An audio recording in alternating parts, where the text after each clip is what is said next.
In this video, I will give you some context about my teaching practice and the assessment and evaluation required of me.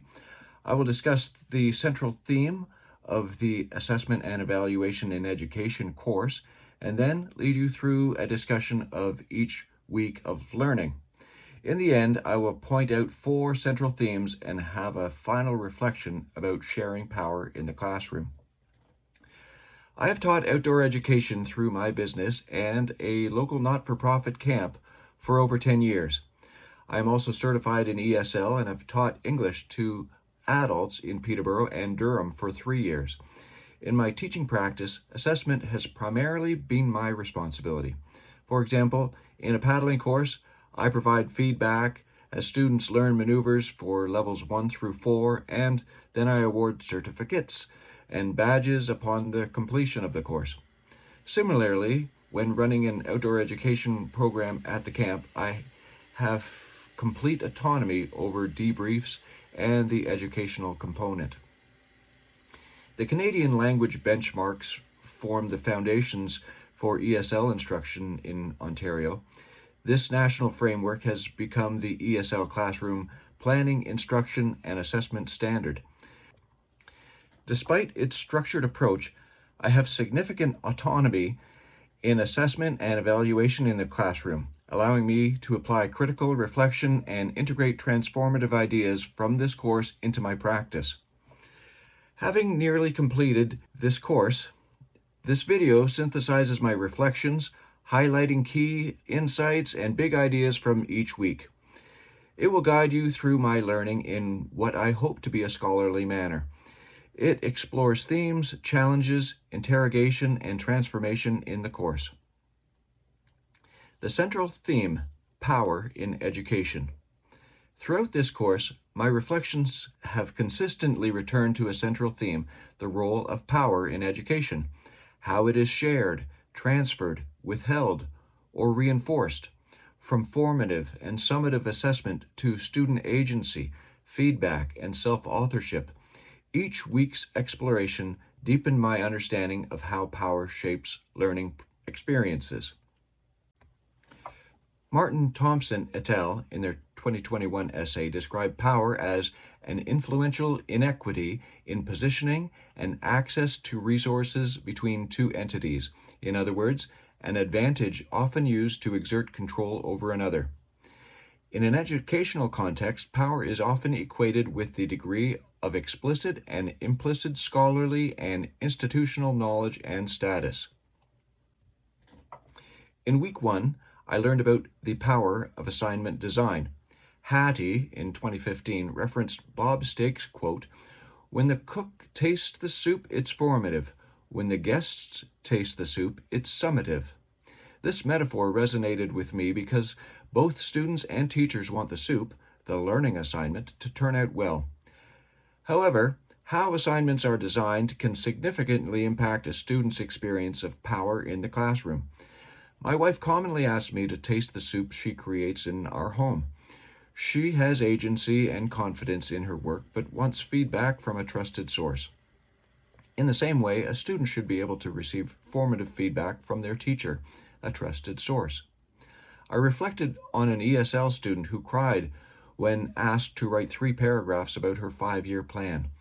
This student had recently arrived in Canada from the Ukraine. I had not known that her husband had recently been killed and her home destroyed in the ongoing war until she explained through her sobbing that she did not know what tomorrow would bring and that planning for 5 years was impossible. This experience highlighted the need for critical thinking in assignment design, particularly regarding new Canadians. Similarly, Hudson revised her approach to first-day introductions after recognizing that asking students to state which academic year they were in and place of origin could marginalize certain groups. Inspired by this, I changed how I ask my ESL students to introduce themselves, shifting from birthplace to hobbies, allowing for agency in self-presentation, fostering connection over shared interests, and further earning their trust. Week 2 was about power, gender, and proxemics in the classroom. My focus was on othering and power dynamics in classroom activities, particularly an outdoor education team balancing exercise called the Whale Walk with university students in an Indigenous Studies course. In this activity, men dominated decision making, dismissing the contributions of children, while the women stayed silent. However, after repeated failure, the men began incorporating ideas from the children, leading to greater success. I provided feedback by counting the seconds the group remained balanced on the platform. During the debrief, I highlighted how the group dynamics mirrored what the group was learning in their Indigenous Studies class, how Indigenous people have been ignored and marginalized for centuries, and their voices were rarely heard. In this exercise, men dominated decision-making, while women and children were marginalized. The men explained that they believed they acted in the group's best interest, and others accepted this as true. We discussed how those who wrote the original treaties could have been well-meaning men who believed they acted in everyone's best interest also. This experience highlighted how physical positioning can facilitate the sharing or transfer of power. I realized that stepping onto a platform symbolized a shift in authority, both when I gave students power and reclaimed it. This led me to research proxemics, the study of how physical space influences communication and authority. The simplicity of this symbolic power shift was eye-opening. I also recognized a missed opportunity. I had failed to actively seek the perspectives of the women in the group, prompting me to reflect on my own gender-based biases. As Jansen noted, ethical leadership requires valuing every voice, especially those historically marginalized. Professor Potvin suggested that I use this experience as the basis for the first assignment because it did help develop my assessment identity. Through this reflection, I became even more focused on power dynamics in the classroom, further deepening my understanding of authority, participation, and equity in education. Week 3 was about power and creativity in assessment. This week I explored how grading rubrics constrain creativity and limit student agency. Hammond introduced the concept of free-flowing structure, which emphasizes valuing students' background, knowledge, and allowing them to shape discussions.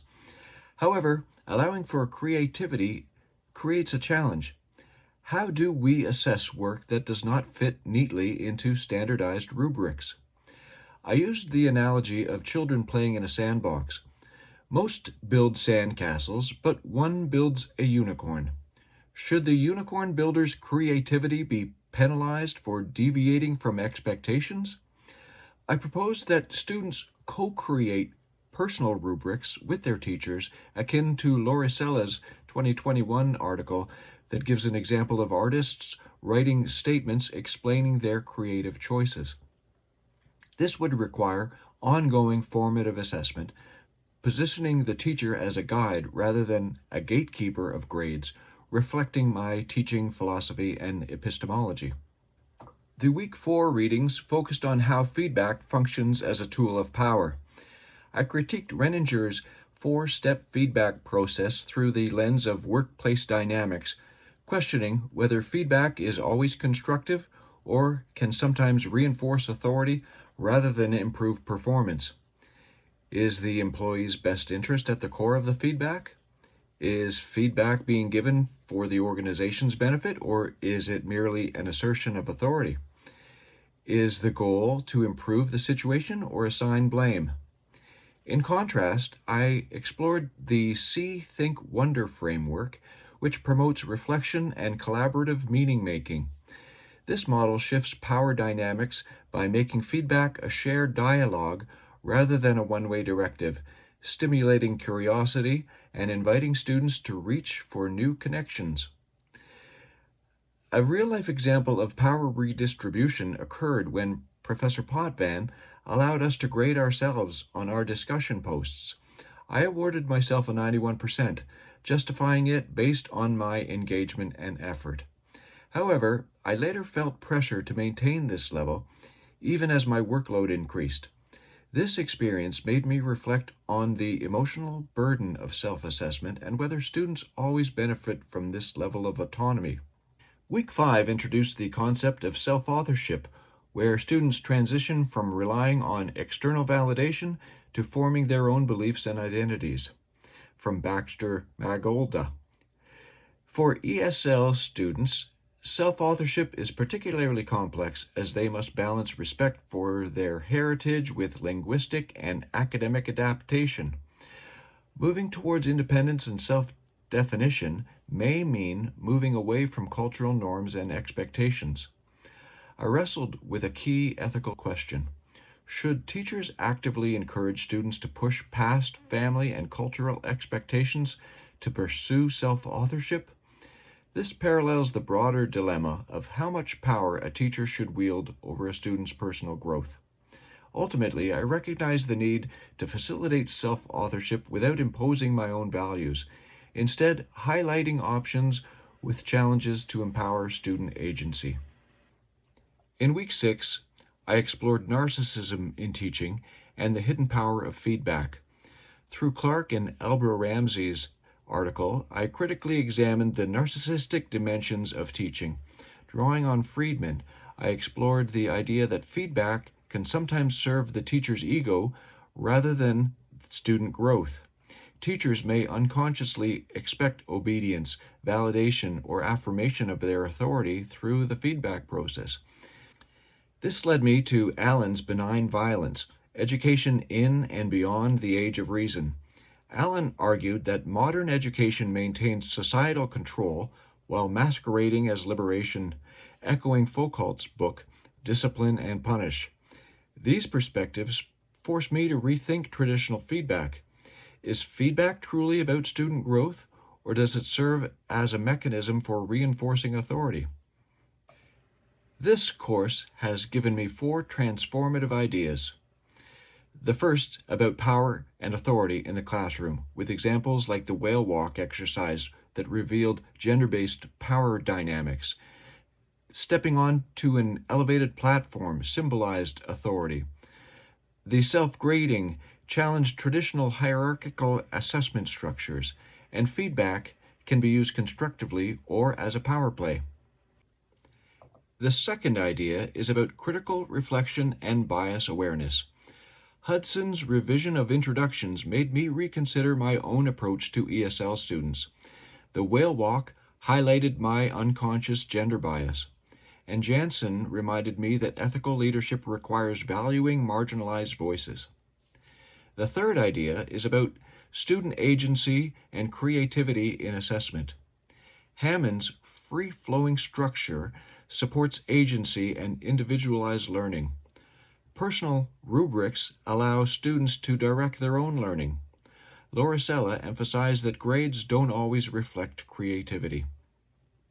The fourth idea is about self-authorship and student empowerment. ESL students navigate self-authorship while integrating into a new culture. Teachers must decide whether to direct students or provide choices. Reducing teacher authority can foster student empowerment. My final reflections are about the ongoing challenges of sharing power in education. Looking back, the central theme of power, how it is distributed, challenged, and reinforced, connects all my reflections. Whether through assignment design, classroom dynamics, creativity and assessment, feedback mechanisms, self-authorship, or narcissistic teaching behaviors, power remains a defining force in education. So what, now what, as Professor Potvin says. Moving forward, I aim to critically assess how I transfer or withhold power in my teaching practices. Continue fostering student agency by designing assignments that respect their identities and creativity. Remain reflective about feedback, ensuring it serves student growth, contributing to agency and self-confidence rather than reinforcing authority. And encourage self-authorship while being mindful not to impose my own values. Education should not be about controlling students. It should be about empowering them.